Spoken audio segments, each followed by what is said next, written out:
Should you even be looking at quality score in Google Ads anymore? That's what I'll be showing you in today's video, along with some actionable steps you can take to improve your search campaigns. Stick with me and I'll show you my easy 3-minute process for quickly identifying search keyword opportunities.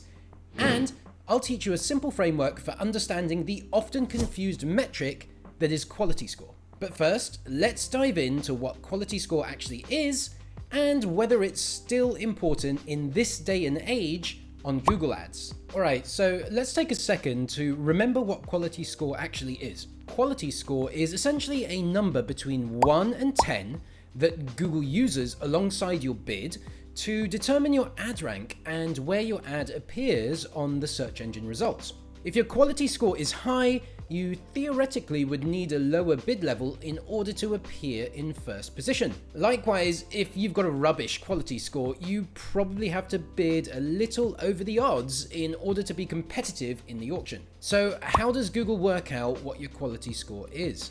They say it's based off the combined performance of 3 things. The first is expected click-through rate, which is how likely Google thinks it is that someone will click your ad when it gets shown.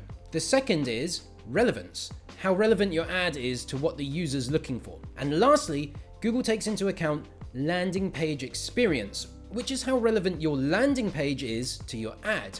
Although things like how quickly your page is expected to load are important here too.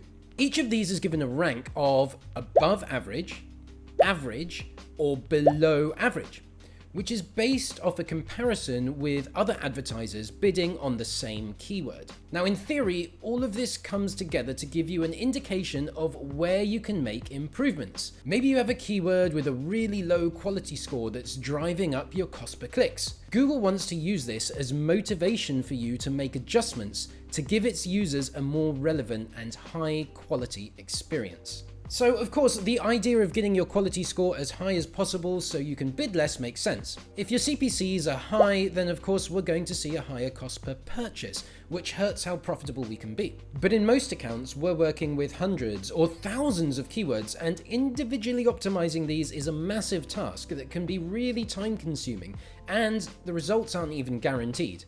Is it really worth it? To work this out, it's worth keeping in mind the things Google doesn't tell you affect quality score that I've seen across plenty of accounts I've worked on. The first is when you're working with a keyword with low search volume. Even if it's super relevant to what you offer, if there aren't that many searchers, then how does Google know how it compares to other businesses bidding on the same term? In situations like this, Google's quality score can seem totally random and send your bids haywire without any real way of fixing it. I see this all the time with more niche brands, so optimizing quality score there can sometimes feel like a losing battle.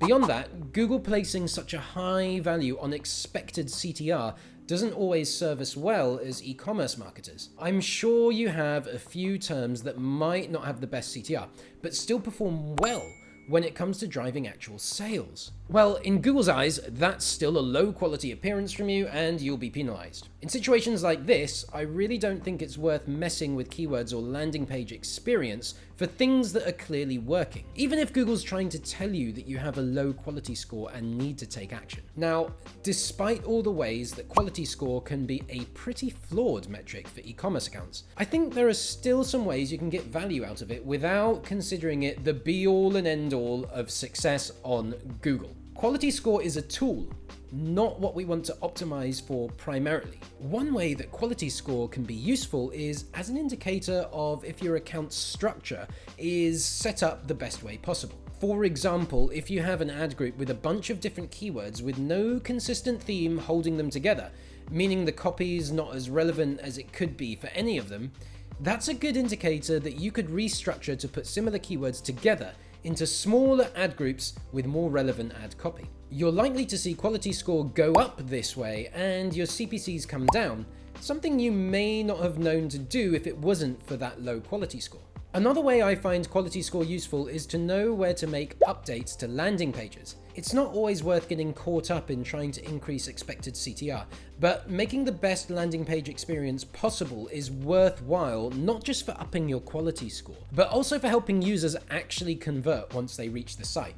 Let's say I run a furniture business and I notice that keywords around lighting fixtures in particular have a really low quality score. That's a good indicator that I could probably make the landing page they're directing to a little more relevant for what someone's expecting when they're looking for that, maybe with images and copy on the page. If both CPC and on-site conversion rates improve as a result of that optimization, that's well worth the time it took in my book. Now I want to talk about how you can actually use this information to improve your account.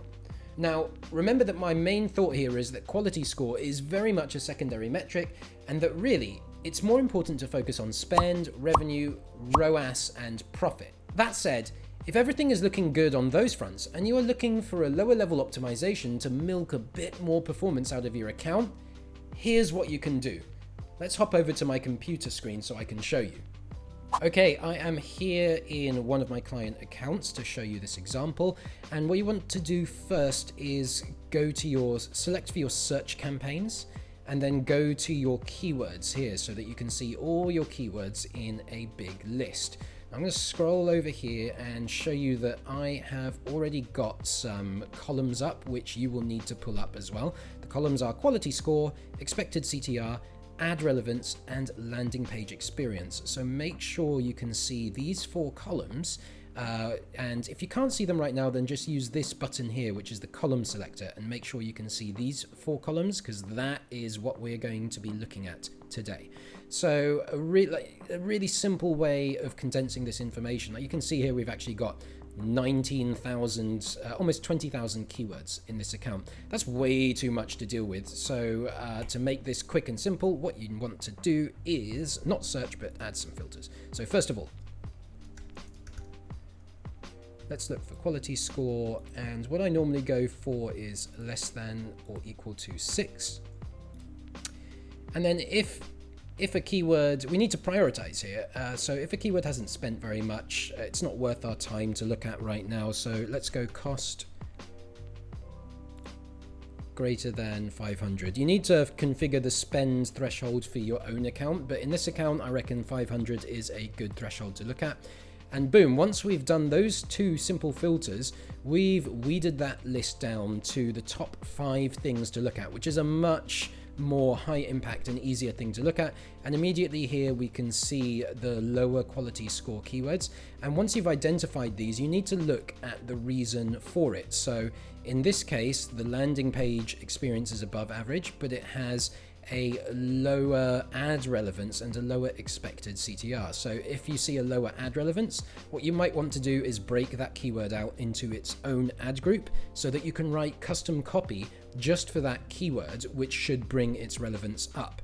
If on the other hand, actually all my landing pages are average or above, but let's say one of these said below average for landing page experience, then what you want to do is you want to check what landing page that keyword is driving traffic to, and first of all see if there's a better landing page on your site. A common thing that I see is that the keyword, this isn't for accounts that we run, but for accounts that I audit that have been run by someone else, I often see that maybe the keyword is just driving traffic to the home page, and then the landing page experience is low. So maybe your keyword could be driving traffic to the home page or category page. And if you were to shift that to driving traffic to the product page, you might increase your landing page experience. If, however, you're already driving traffic to the best page on your site, but you're still getting a low landing page experience, then you might actually have to go into your landing page and make some updates to make it perform better. So those are my thoughts on quality score. Ultimately, don't fall into Google's trap of obsessing over it, thinking it's the key to fixing all your Google Ads problems. But do use it as a tool to point you in the right direction of places you can optimize when you think it will have an impact on your actual performance as well.